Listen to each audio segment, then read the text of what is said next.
For a limited time, $1 gets you full access to all the automotive industry news and content CBTNews.com has to offer. CBT News. Subscribe today.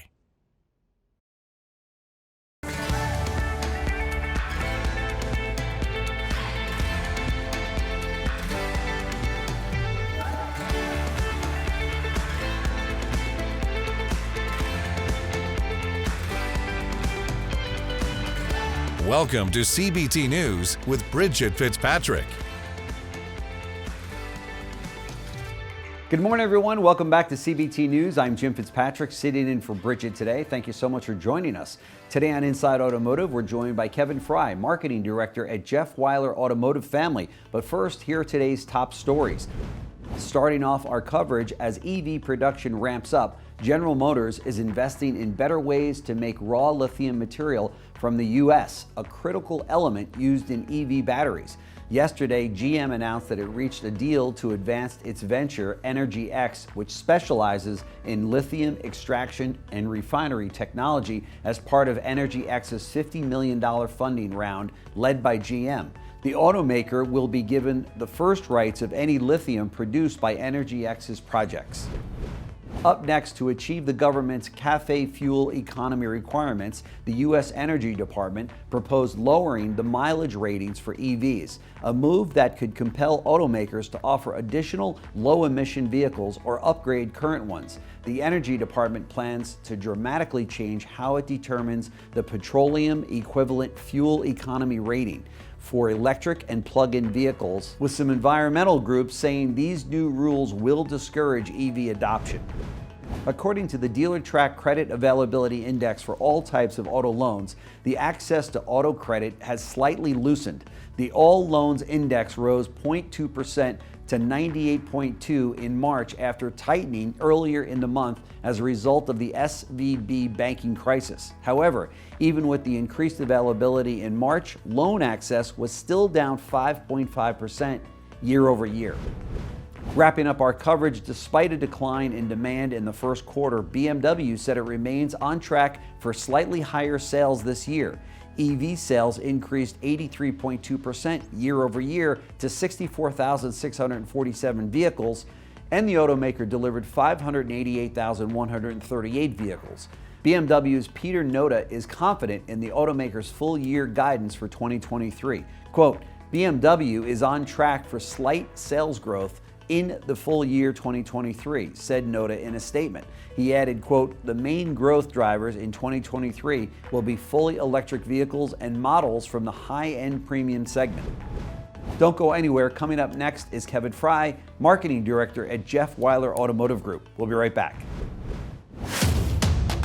Delivering the news dealers count on for 10 years. Subscribe today and join thousands of other automotive professionals.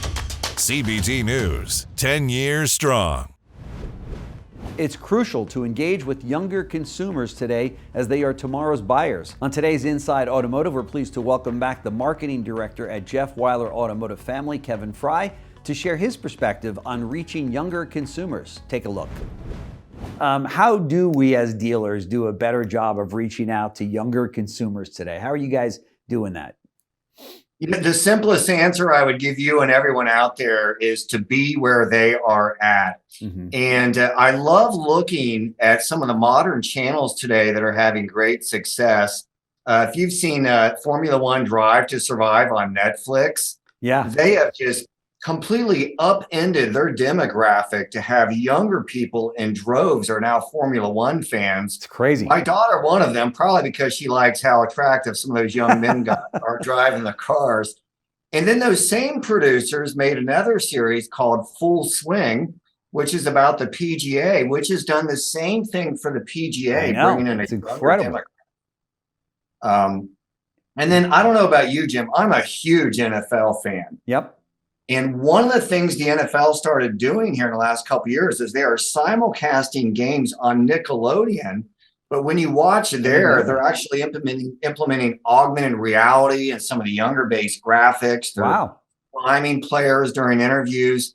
And ultimately, what all three of those examples are doing is they're connecting with the younger people that are going to be their future fan base and consumers in the future. That's right. That's right. We saw even Toyota years ago come out with that other brand, Scion, and in hopes to get that younger consumer into the Toyota family much earlier than maybe they would have previously without having that brand. But and there's been so many other car companies that have followed suit by making more entry-level vehicles, including BMW and Mercedes and Lexus and so many others that have said, look, we got to get these consumers early if they're going to be a loyal to the brand all the way through their life, right?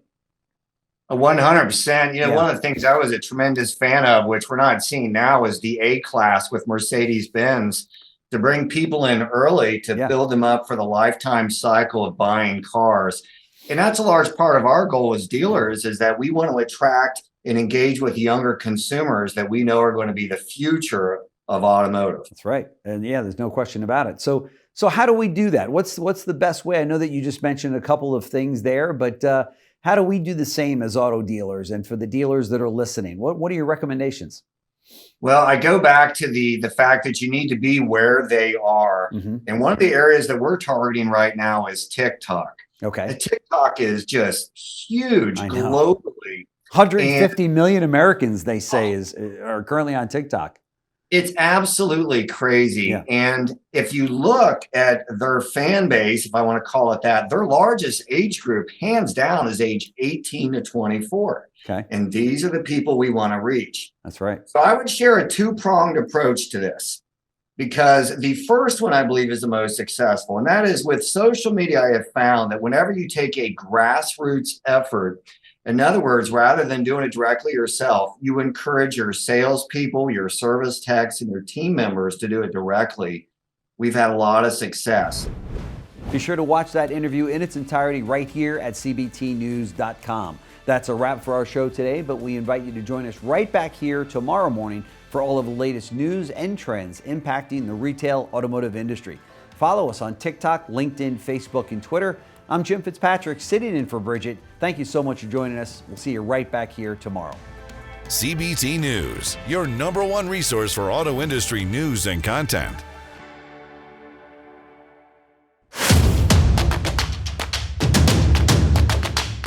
Join the #1 most watched newscast in the automotive industry. CBT News. Subscribe today.